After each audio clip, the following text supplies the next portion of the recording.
Hello, everybody. Welcome to 3-Point Perspective, the podcast about illustration, how to do it, how to make a living at it, and how to make an impact in the world with your art. I'm Jake Parker. I'm Lee White.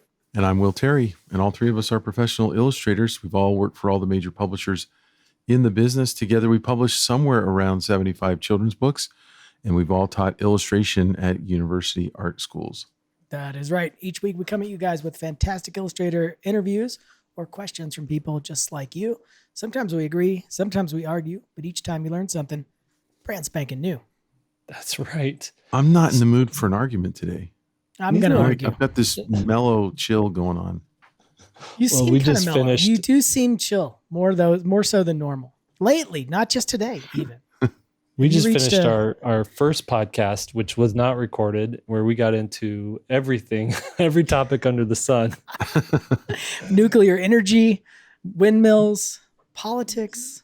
Yeah, politics, everything. Healthcare. AI. AI, it's all. Did we solve it? Part of it. We did. I wish you guys could hear the answer to the universe. Figured it all out. No, we literally were talking for like 30 minutes, and then maybe we should record the podcast now. But I want to follow up with you guys on how your projects are going as we get closer to everything everybody's working on. What's going on? What's going on in your lives? I got a couple of things that sort of line into a money tip that goes with that, but my project is moving forward. It's so much fun. Once you get into about the middle stage of a self-publishing project, the momentum is there. The thing is starting to take shape. It's not as ambiguous as it is in the beginning. And man, it gets really fun. That said, I have moved into a new office. That's my first money tip. Should I go ahead and sing something? Yeah, do it. Let's hear it. Lee's money tips. Get the hell out of your house. I love it. Okay. So I joined a new studio, a co-working space that's called Kiln. Maybe I should actually mention this to them first, and they'll give me a free rent or something for mentioning it. Yeah. It's pretty cheap. I mean, this building is gorgeous. And I got to the point where I just have to get out of my house. And that's my first money tip is there's so many, once I started researching this, there's so many co-working spaces that at the base level are so cheap monthly that it almost becomes stupid not to do it, in my opinion, because the benefits are twofold. One is once I'm there, of course, I've worked there for 1 day, so you're getting that's how all in I'll go on something. A month. Yeah, we'll see how this goes. But this is good. You're hearing it on day 1. Maybe in day 30 it'll be different. But there's nothing. I bring my laptop and an external monitor. So, because I hate working on the little laptop monitor, and that's it. And that's all I have. There's nothing else for me to do there except for drink really fancy lattes because they've got this weird machine. And I mean, I got so much done without having my dogs, without having my wife here, without having all the other stuff, my disc golf baskets, and I need to work out. Just everything. I mean, just needing to clean the house is just one. I mean, there's a million things. And there was one thing, just the work that I was there to do. And it focused me in a way that was really interesting. The other part is right from the get-go at this co-working space, I started to meet creative professionals in different capacities. And again, just like I was telling you guys with the workshop, I don't go in there thinking, oh, I'm going to forge these connections that might pay off in some way. That is not the goal.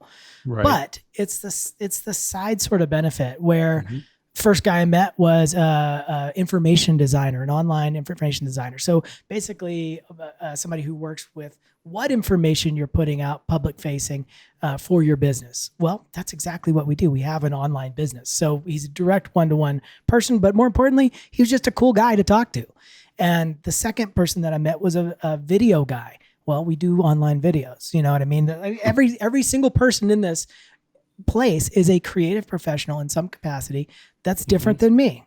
And it was just such a pleasure to do that. And then the second benefit I was saying, there's two of them. So there's the whole thing about what happens when you're there. The other thing is I don't want my relationship with my family to always be, oh, I'm kind of here, but I'm really at work. And it's this weird sort of relationship. I can't really engage with them, but I'm here. And I don't like it that much. Like I find like I'm walking downstairs to talk to my wife and I'm like, can you send me that PDF? Okay, I'll send you the PDF. And then I go back upstairs. I don't want that relationship with my wife. I want to come home and be like, honey, I'm home. You know, dogs come greet me. She comes and greets me. I picture her wearing an apron. I don't know if that's sexist or not. But Lee, I can hear all the eyes rolling. It's very classic and very typical. But I want, when I come home, I want to be excited to be home. Right. And I want to be excited when I'm at work. I want to be at work. When I'm at home, there is a lot to be said about the decompression of that car drive between, or bike ride, or however you get to and from work, between being in your working environment to being in your home environment. And that's something I actually really, really miss. I have to like fake it sometimes, where I'm like, me walking from my office to the kitchen, which is 20 steps away, is not like, that's not a good enough commute for me to like unpack everything that's happened at work that day. And so there'll be days where I'm like, you know, hey, you know, I'm done with work and dinner's being made and I'm there to help out, and I'll start doing dishes, and I can't really talk to anybody because my mind's still like thinking about everything. Correct. And so yeah, I could see the value in that. Plus just the networking thing. It's huge. I think for the cost, so I'm going to go ahead and throw out what the cost is to just have a desk and just basically be a commuter. They have different models of it, up to where you can have your own dedicated lockable office within the space. That's the most expensive, which I'm not doing. But just to bring my laptop in every day, I can work anywhere in the building I want to, get access to all the stuff they have. It's $350 a month. I think I will make more than $350 a month. That's my guess, that the value is more than the cost for doing something like that. So that's sort of my first tip of the day. But are you going to move your 400 plushie collection over there to that office? Because you can't work without those. I carry those with me, like somebody going to bingo and setting it all around their cars. What is the deal with that in bingo? I've seen that where little trolls. They just decorate. Is it all good luck charms? They're for good luck. What it is? Yeah, they're for good luck. I don't know what it is. Can I go ahead and do my second money tip today, or I should save it? No, wow, none last week, but we get 2 this week. Two this week. week. See how it's going. Okay. Here, I got to sing a song for this one. I make these up as I'm going. Like in the beginning of the song, I don't even know what the end of the song's going to be. Please, second Here we go. Money tip. Lee's money tip. Go to Hawaii and enjoy yourself. So how can I save money by going to Hawaii? Well, this one's an anti-money tip. Because this is another conversation that this is a wasteful tip, but it goes along with money tips. I mean, I think especially being a freelancer, a lot of my life has been spent, I don't want to say hoarding because that's the wrong word, but what's the right word? Penny pinching, because I'm nervous always about whether I'm going to have enough. Always just don't want to do anything. I don't know how much I can go on vacation. I don't know when I can go on vacation. Yeah, because you don't know when that next paycheck's coming. Yeah, I'm so bad that when we go out to dinner and Lisa orders like a drink instead of getting a water, and my kid orders like a Thai iced tea, I'm like, ouch, $8. Yeah. You're killing me here. We've got that at home. Why are you ordering a drink at the restaurant? I always go with the water. But we started talking about bucket lists, and the reason for that impetus is I'm finally, after my whole life, I've wanted a hot tub. It's just been something I love getting in hot tubs. And we have one up in Breckenridge, but that's part of a resort. And so I was just like, I want to be able to do that every day, both for long-term health and just because I like it. And so I was like, screw it, we're going to go ahead and do it. And so I built the base and it's on order. It's coming like next week or whatever. But it brought up the conversation of bucket list items. And for my wife, Japan was always up taking, like our whole family going to Japan was a bucket list item. And what I've learned about bucket list items so far with the Japan trip in the queue and the hot tub in the queue is that bucket list items are both impractical and really bad for your bank account. But they are, I cannot be more excited about both of these things happening. And in terms of life affirming things, as long as I put off my sort of bucket list because I was looking for a way to make it more practical. And once I accepted that those things are not going to be practical, they're not going to be easy, there's no reason to do a bucket list item. But to go ahead and start listing out what your items are, not because you're going to die or something like that, but just because you want to live sort of fully. And I think the freelancers, people with regular 9-to-5 jobs, I think they can do the bucket list stuff a little easier because they know how much is coming in. But as a freelancer, I don't know about you guys, but I tend to penny pinch, like I said, and then put off those things that are impractical or don't make sense. Yeah, I couldn't be more excited about them. And so it brought up a great conversation in my house of what is our bucket list items, and we started talking about it. Well, and to another degree, I mean, what you're saying here is it's that important versus urgent sort of metric, right? Where I think art falls under this category along with bucket list things where they're very important, but they're not very urgent. And the things that do get the budget are the urgent, important things, obviously, but also the urgent things that maybe aren't as important. Those always, seem to get a lot of attention.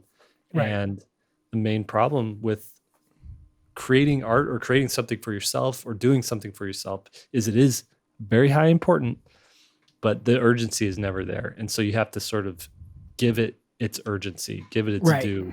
Well, that's sort of like what I'm thinking about my watercolor paintings too, that don't really have an end product, but yeah, they're just enjoyable to do. And that's enough to want to do something.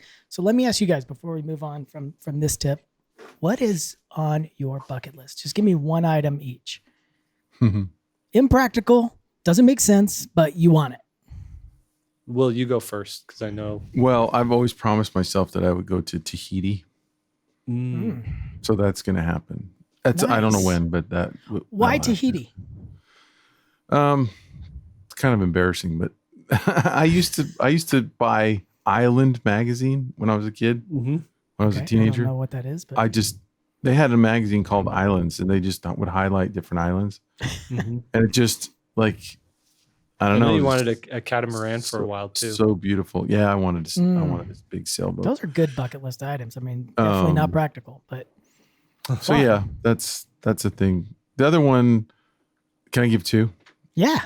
My other bucket list one is illustration related.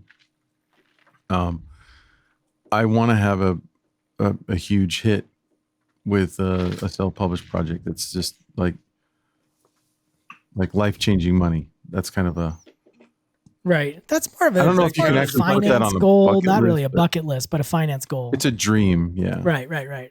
Yeah, that's a dream bucket. I think a bucket list is more like it's within your power to do it if you can just get out of your own way. Right. Yeah. Yeah. I mean, the crazy thing is I'm living, I'm doing so many of the things I set out to do right now. That's awesome. Yeah. One of my goals was I wanted to be able to exercise for 3 hours a day. And I can do that. That's a great goal. Wow. Imagine if that was more urgent. Like imagine if that was something that you started in your 20s. I don't know how possible with the career and the family and everything. Right. Well, and that came from a time where I didn't have time. Yeah. Right. Yeah. What's funny too is because I've been meeting up with some guys to do sprint workouts. We're all like training for the 400 essentially. And every one of these guys is between the age of like 39 and 47. I'm the oldest out of them. And we're all talking about why didn't we do this when we were in our 30s? Why weren't we doing this when we were in our 20s? And I was like, you guys, everybody here has your youngest kid is 10 or up, Right. It's hard to break away when you're A, trying to get ahead in your career, and B, trying to get you got babies. Yeah, you just have babies and kids at home and stuff. Yeah. And so you get that dad bod, and then late 30s, early 40s is when you're like, I got a little more. Well, depends on when you start having kids, I guess. But it really is. I remember that's when you started working out, Lee. It was late 40s, right? Mid 40s, something like that. About mid 40s was when I was like, there's no free lunch anymore. You got Yeah. to either you pick your path at that point. You have to do Yeah. something very intentional if you don't want to gain weight, really. But it's amazing what just getting up and doing something every day, like it does so much for your mood and for your health and everything. And I mean, you look That's at true. Will now and you look at videos we made 10 years ago. He's I mean, there's a tan, whole person he's gone fit. from Will. I mean, it's, You know, it doesn't look he's anything. smiling bigger. I'm Yeah, I getting mean, there. you don't look anything like you used to.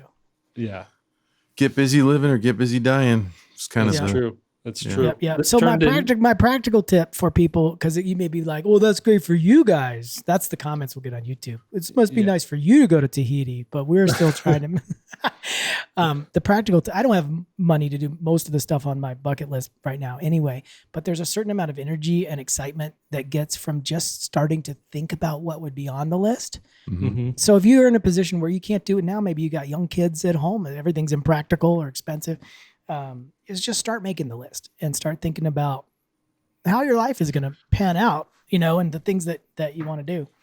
I really believe in that abundance mentality. I wrote down a lot of those goals that have come true now. Like I wanted to be more independent Mhm. with my work. That's happened. I wanted to be able to exercise more. That's happened. And when you write those things down, you'll be amazed at like all of a sudden you look at your life and you're doing a lot of those things. Yeah. Have you written down the 30,000 units sold on a personal project Yeah.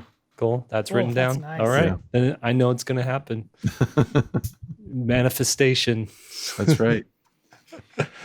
Oh, this is cool. All right. So Lee got an office space. Will, this is a good transition into you.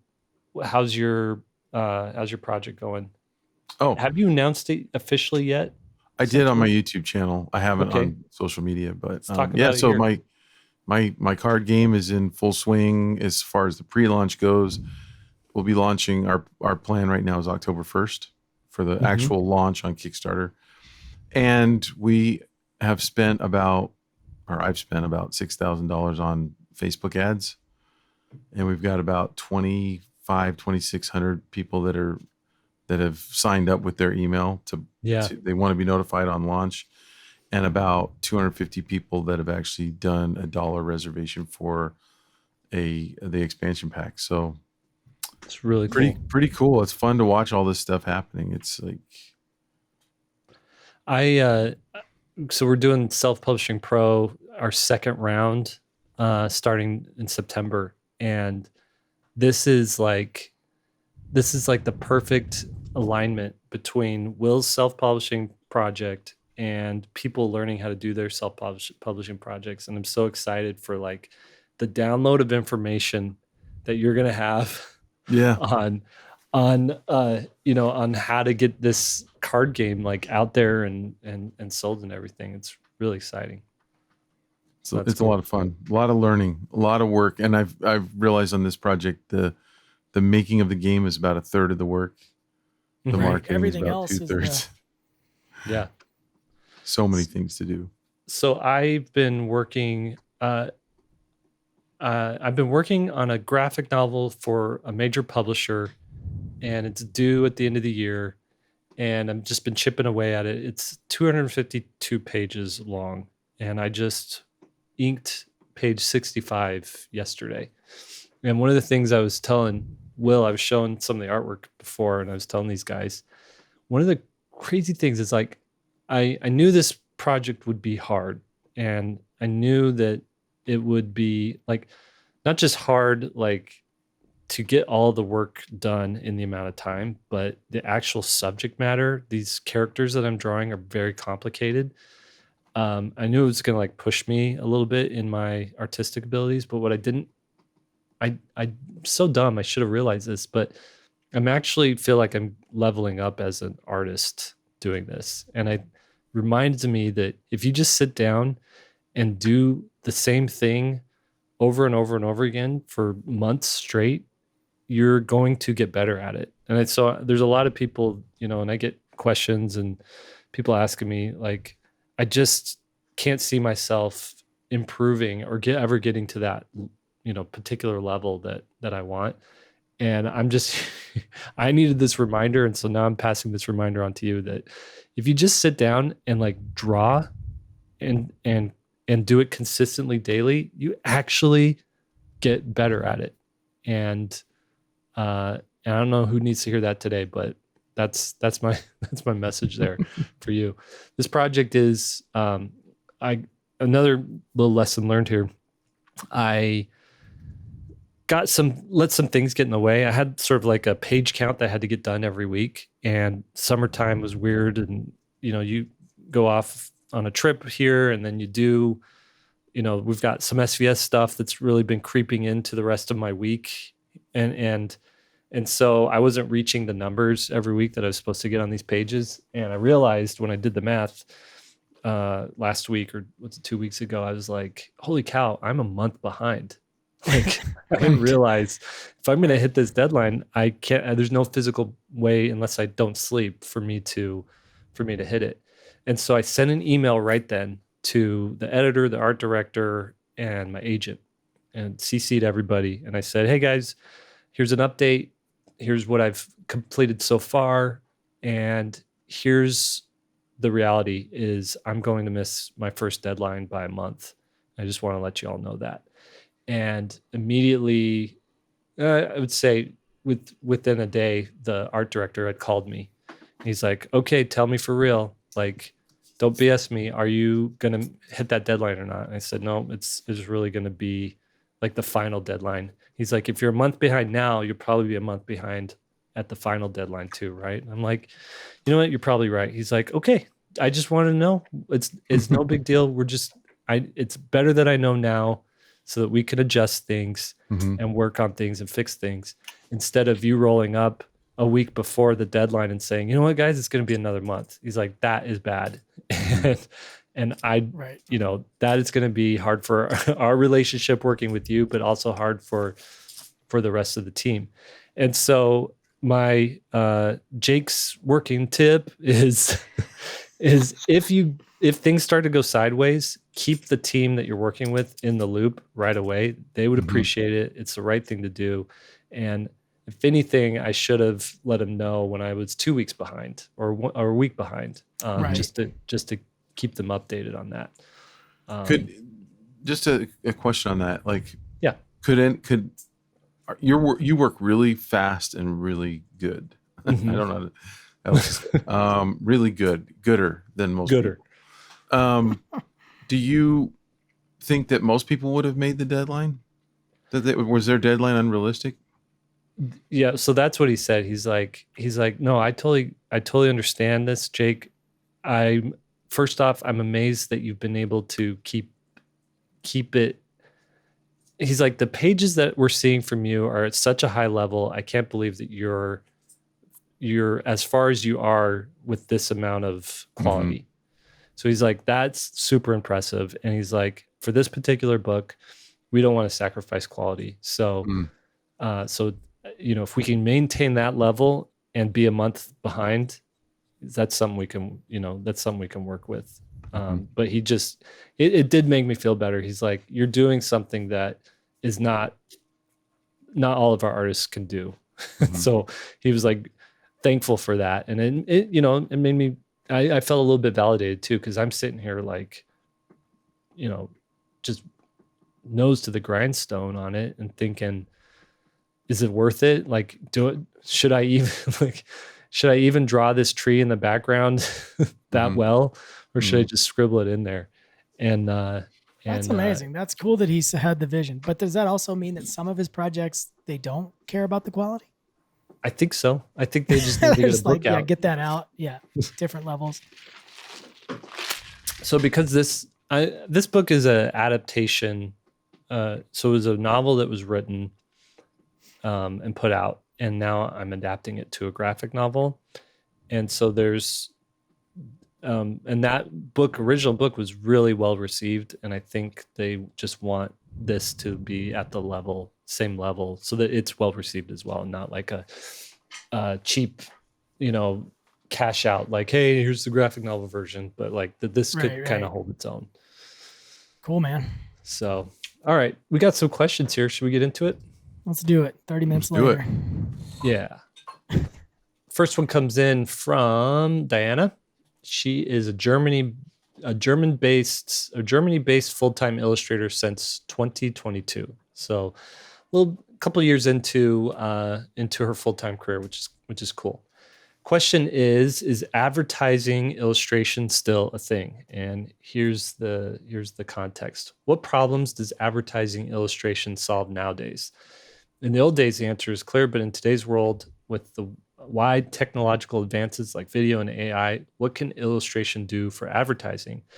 I want to set myself up in that niche, but I also want to provide more than just a flashy attention generating images. I want some advertising specific problems with my work. I want to solve some advertising specific problems with my work, but I'm not sure if illustration can do what advertising is in need of. Do you have some insights for me that can help improve my portfolio?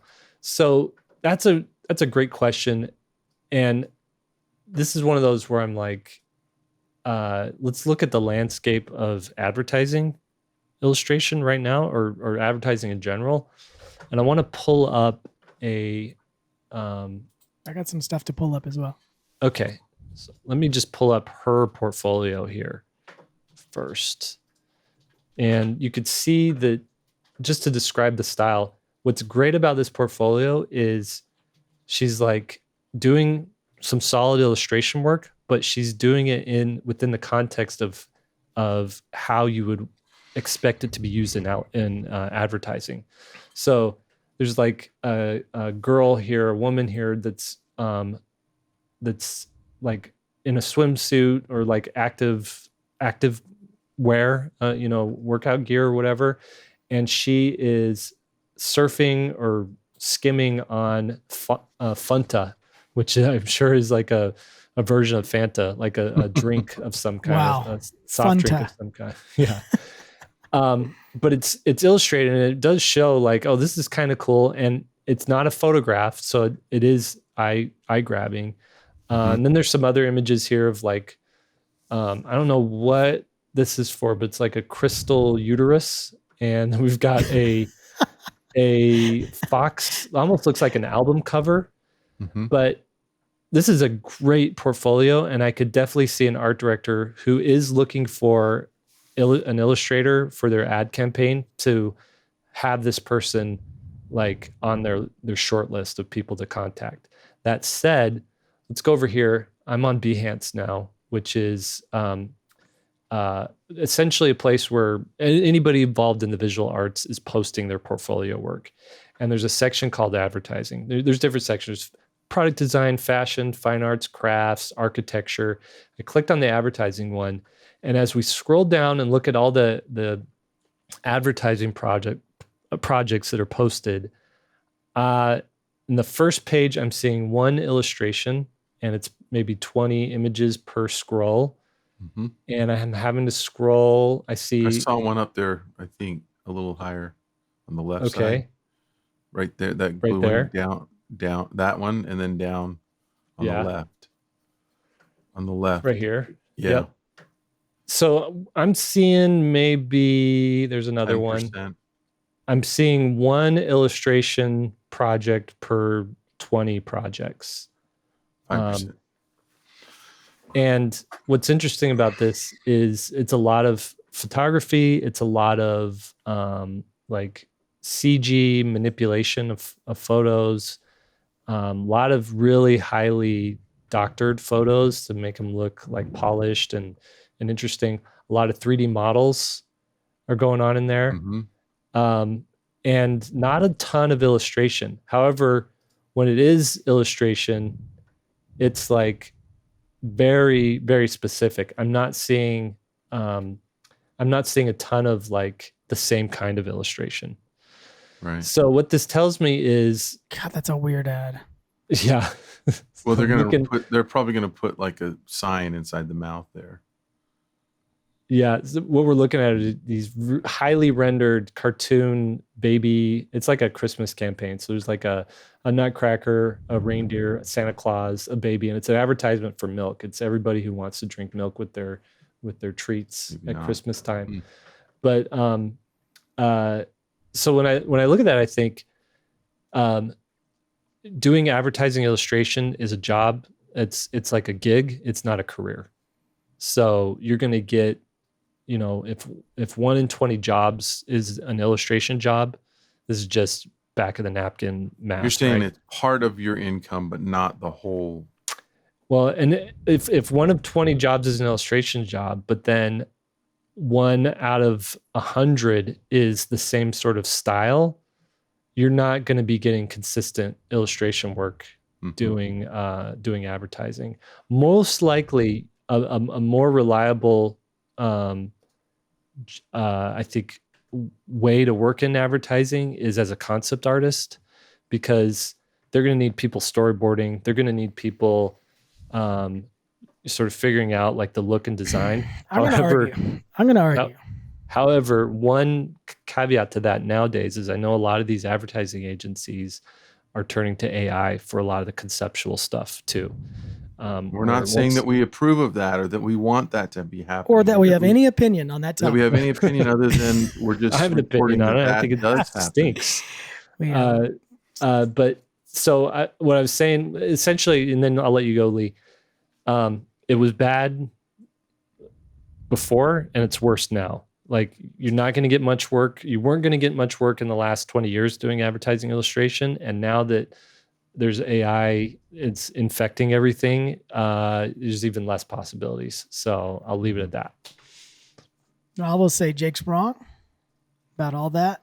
Mm-hmm. No, he's not totally wrong. But my pitch. So for those of you guys who are listening, I'm showing Yuko Shimizu's work. She's of course a fantastic illustrator. And I've got her advertising section pulled up here. Just kind of scrolling through it.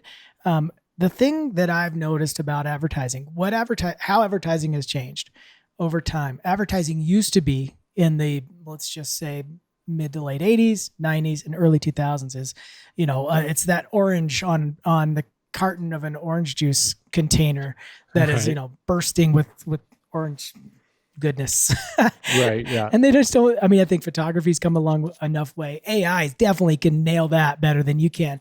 And so I think that kind of advertising went away. But what I see with advertising campaigns, the really successful ones now, is advertising art directors are looking to illustrators that have a voice already. And so the good thing about that is you don't have to be like, okay, I guess I'm going to do advertising, so I need to learn how to render the perfect orange. Really, if you look at, Yuko Shimizu's work, I'm going to pull up a couple of people in a second. And when you say voice, you mean style. You mean like style. A really unique Yeah. style. Your signature kind of look. It overlaps with both publishing work. Any of these images that I'm showing right now could easily be a book cover. Could easily be an editorial assignment. DVD collection cover right there. There we go. Yeah. So I think there's a lot of overlap between narrative work, editorial work, and then the sort of the plum cherry on top. Can you use plum and cherry on top? That's kind of a weird the combination. Plum on top. Plum on the cherry on top. Is that, you can get some of these gigs, and the important thing about this person who wrote in is they're doing the first step, which is great. They're saying, I want this kind of work. Now, the thing that you don't want to do, in my opinion, is change your style. You still have to have a independent looking voice where they want to say, hey, I want to use this person over this other person. I think advertising is not generic anymore. It's not rendered work. It's very specific where they want to use you. And like I said, the cool part of that is you can have the same portfolio for your editorial work, sort of book cover publishing work, and advertising work. But the way to go about it is, step one, say you want that kind of work. Step two is, and this is a great thing, is most people are not targeting ad agencies in terms of advertising. Like Will was saying with his job, half of our job right now, whether you're going to go self-publishing or the client route, is making sure the work is seen by people. That means there's an advertising cost. How are you going to get your work in front of ad agencies, and how much is that going to cost is step two. You got to figure out how you get your work in front of them, and how do you even find the list? AdBase is one of those things. I think they're called Agency Access now, agencyaccess.com if you go there. I had their mailing list for a little while, and it's hit and miss for publishing, but they are great for graphic design firms, advertising agencies, public relations agencies. They have the list here and email list, so you can email them and send postcards or whatever. But just sending something that looks like it might be part of an ad campaign or a mock ad campaign could be incredible. And if that's the market you want, you just have to get yourself in front of those specific clients. Right. So Diana's portfolio, where she's essentially doing that, like she's doing a Tic Tac ad or a soda drink ad or an ad for public transportation or something like that. Can we show that? Incorporating her illustration. What's that? Can you show it? Yeah. Let me show that again. If you watch us on YouTube, you'll see some of this stuff. You seeing this here? There we go. Yep. So I'd say she's going in the right direction if she sure. was wanting to get this kind of work. Totally.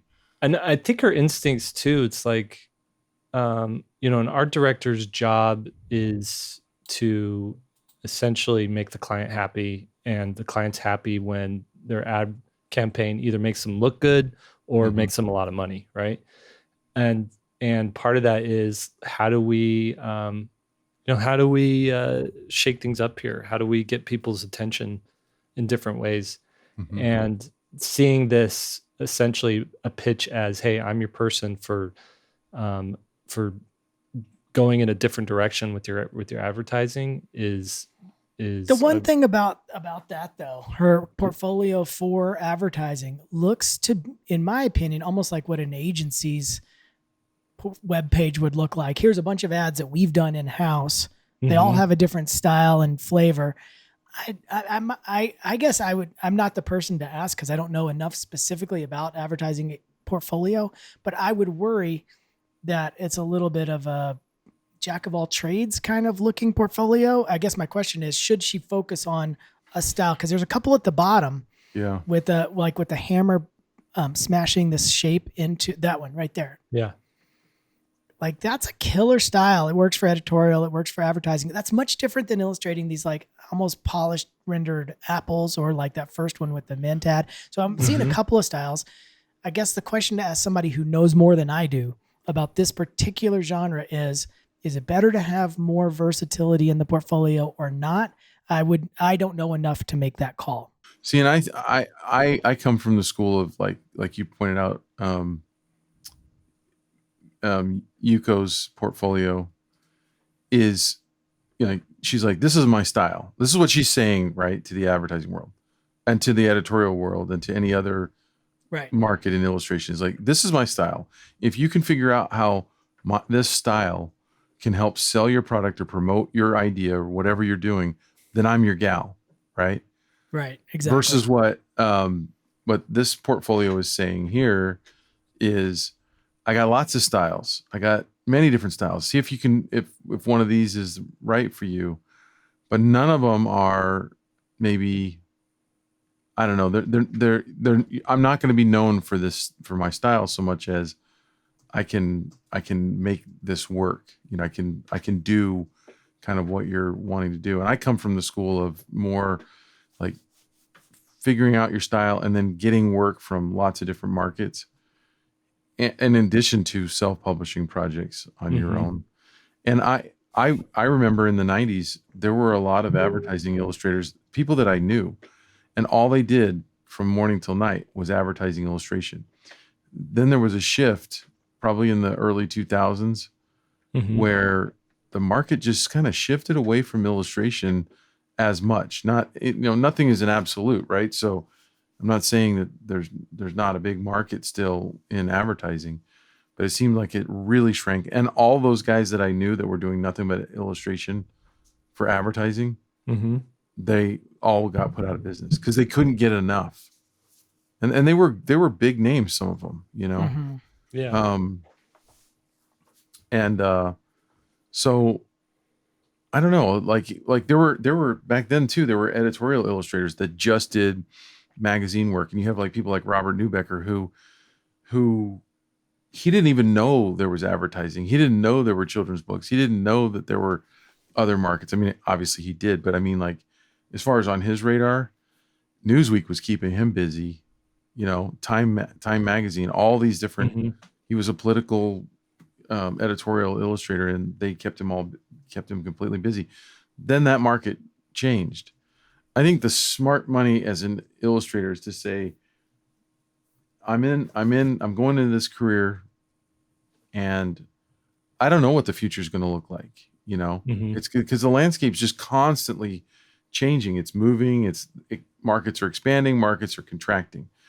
New technologies are pushing some media out, like magazines, to where now you just have, like, you go through the grocery store and you see the top, like the Better Homes and Gardens type magazines, or the fitness magazines, but you don't see like all the small ones that did the heavy lifting for using illustration work kind of have all gone online or disappeared completely. Right.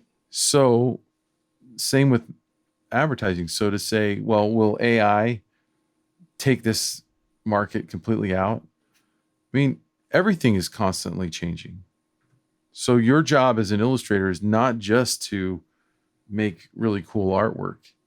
Your job is to figure out what markets are emerging and how you can fit into those markets, whether it be advertising, whether it be product. So there's like kind of three paths before you as a creative person, and that is get a job for an established like company that just hires you for your unique abilities that you can help to build their company, to be a contractor or freelancer where you just are always putting your work out there and taking jobs as needed, or three, as like a personality or like a brand on your own. Yeah. And all three of those things have unique strengths and unique weaknesses. And you have to figure out which of those strengths align with your strengths and which one of those weaknesses you can deal with.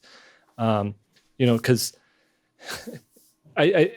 you have artistic ability to make an image, right? That is valuable. And it is valuable to different people for different reasons. Are you a person who wants to develop a fan base and create something for people who want the thing that you're creating? Or are you a person that wants to help sell a product or to help a business be more effective, but get consistently compensated for it? And that's what you kind of have to figure out moving forward, I think, is which one of these roads best aligns with your strengths. Right. I think all of us, we want to make the art we want to make, and we want to get paid for every piece of art we make. Really good money, right? Like, that's the dream. I make something that makes me happy, and I get paid to do it. And that is the hardest thing to do in illustration. Yeah. Because you're either making a lot of money and you're hating what you're making, or you're making something really cool and you're not selling it or not making much money doing it. Those are the two. It's a weird catch-22, isn't it? Yeah.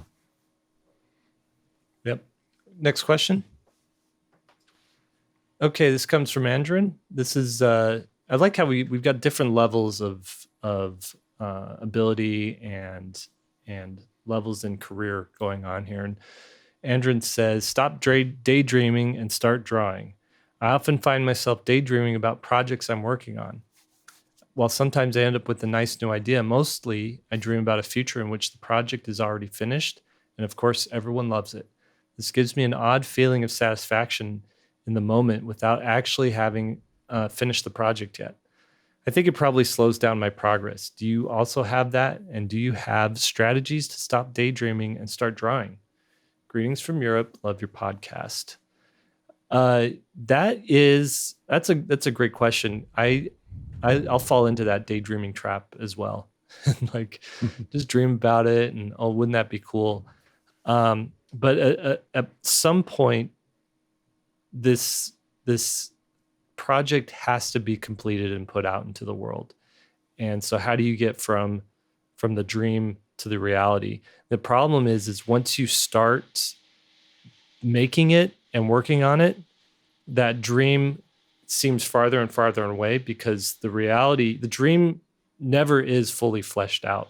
And as soon as you make a mark on your paper, you're fleshing things out, and you have to like make decisions. And so the advice, and you guys may have different advice here, but the advice I give is, what's the minimum viable version of your dream? So let's say, you know, you're J.R. Tolkien and you have this idea for this massive expansive world, and you're developing languages and societies and maps and all kinds of things. You're building out the Lord of the Rings, and you have 6,000 years of history all mapped out, right?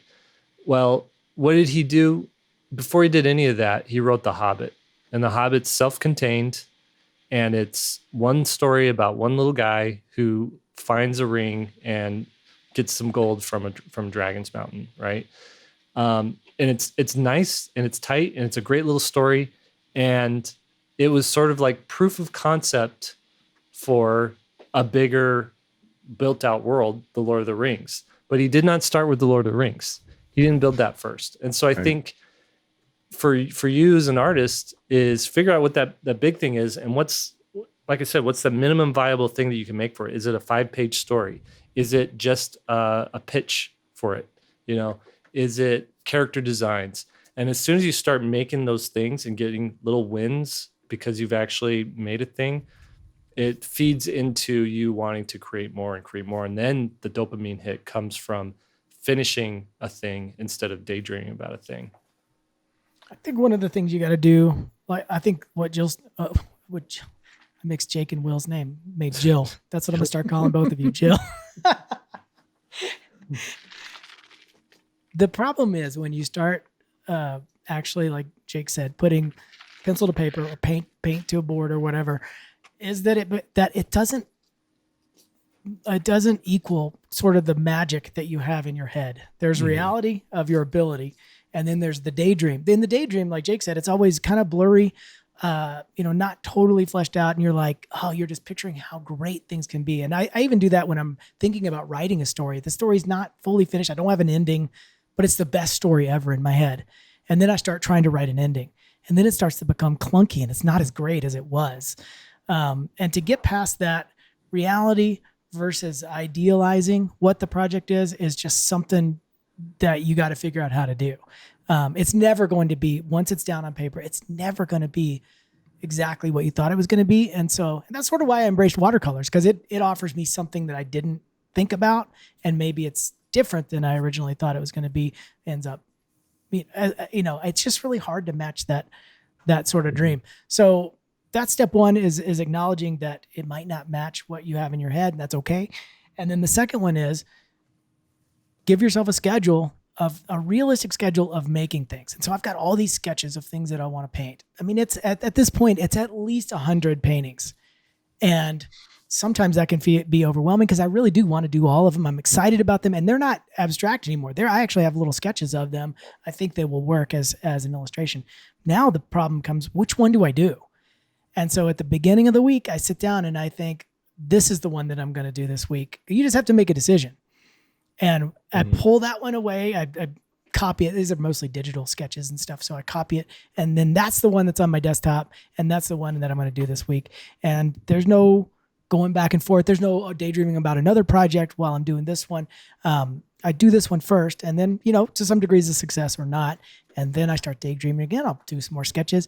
But you got to keep yourself moving forward, and that's going to be different for everybody. But come up with a schedule of doing actual work, not thinking about work. Good. What do you got? Maybe it's Aiden. What was his name? Andrin. Maybe Andrin needs to reframe what's going on in the mind, which is, I've got this idea of something that's going to be great. I think it's fear that paralyzes you from moving from that stage, fear of failure. And the thing that you've got to do if you're going to be a successful artist is you have to embrace failure, right? You have to start making marks and know that probably what you're making today won't live up to your dream. As Lee said, it's not going to end up the way you want it to. Great. Let's get on with it.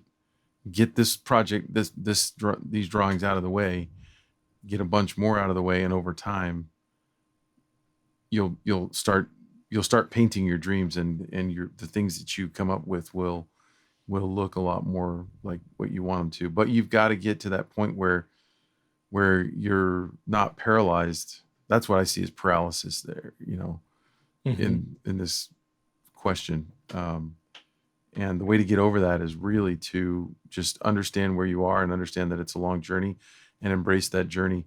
I had so many students in school that I've talked about this so many times on this podcast, where they'd come in and they just couldn't get going. Yeah. They just didn't do much, didn't put out a lot of paintings in my class compared to other students. And there were students who just did crappy, horrible paintings. They did it every day and they worked really hard and they ended up with crap. And some of them have really turned out to be good artists. And that's how I was. I had over 1,000 illustrations in me that sucked so bad. Mm-hmm. And it was therapy to get them out, to get them done with, to shed some tears, to get frustrated, to finally figure out like why do I like that painting that this other person did so much better than mine? Right. What are they doing that I'm missing?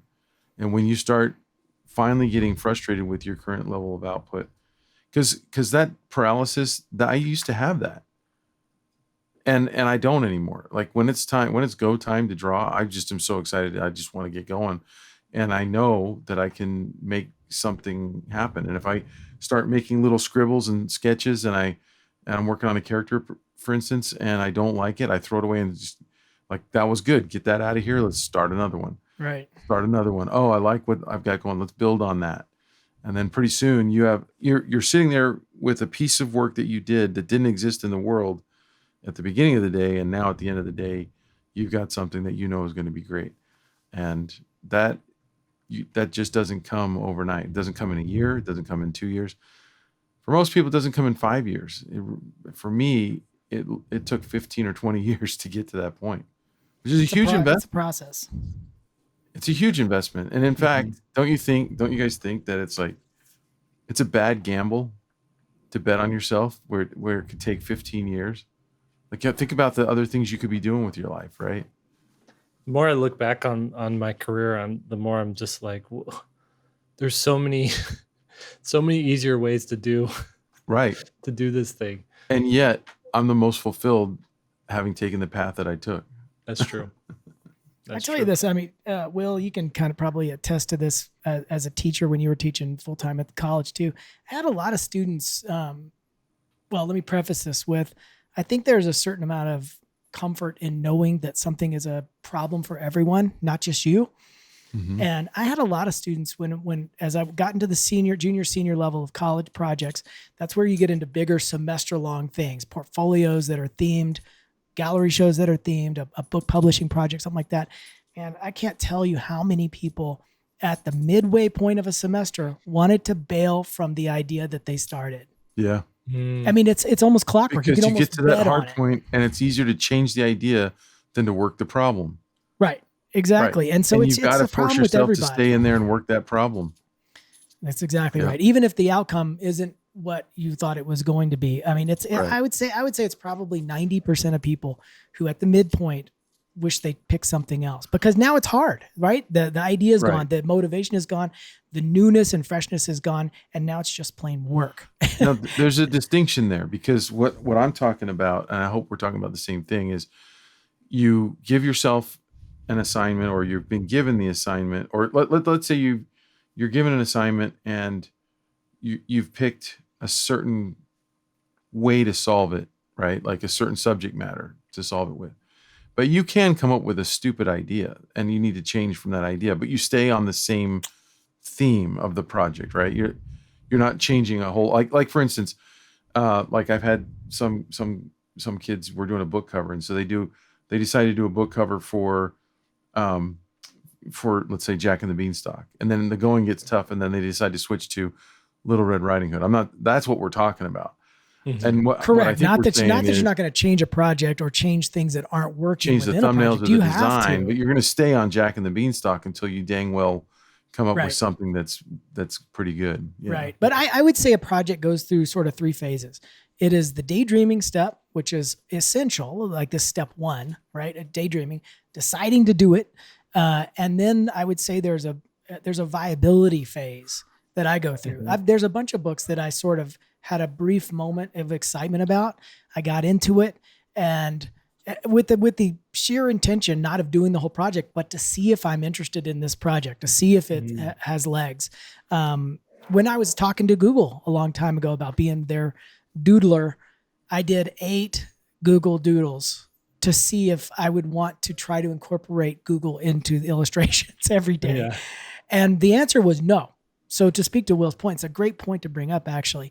After 8 illustrations, I thought, I don't like this. I don't want to do this. And I want to switch to something else. So there's sort of a viability period. And then there's the actual project.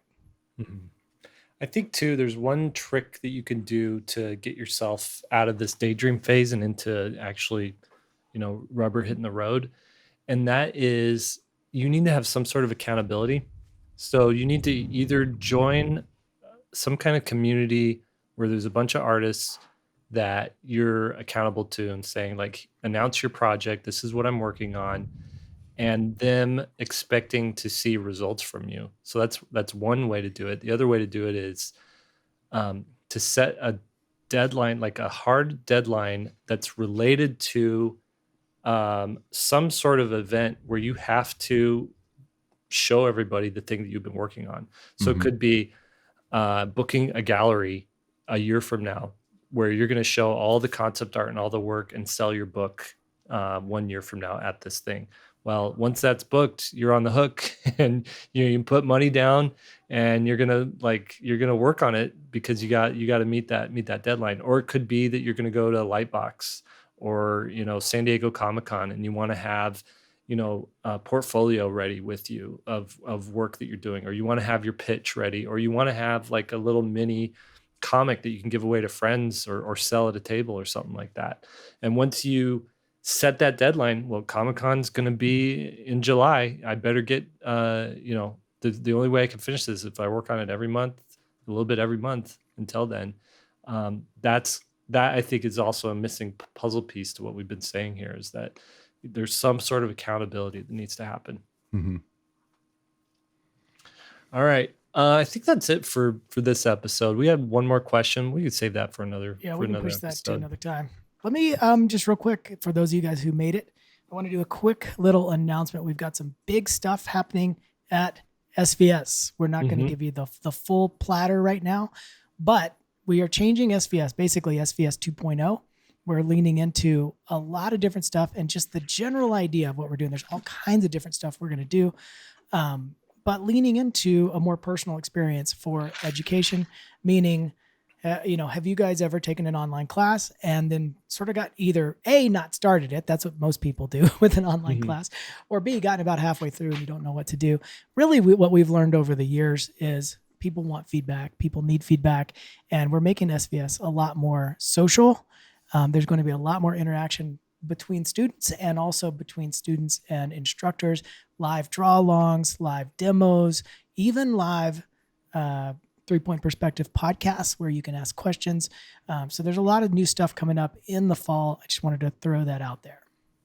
Cool. All right, everybody. Thank you for joining us. 3-Point Perspective is made possible by SVS Learn, where becoming a great illustrator starts. And your hosts are Will Terry, Lee White, and Jake Parker. Special thanks to our podcast producer, Daniel Tu. That's Daniel TU. Our team manager, Preston Smith. Our keeper of the curriculum, Austin Shirtliff. Our show notes wrangler, Lily Howell. Our chief operations officer, Lisa Fott. And our in-house illustrator, Annalise Black. Now, go draw something.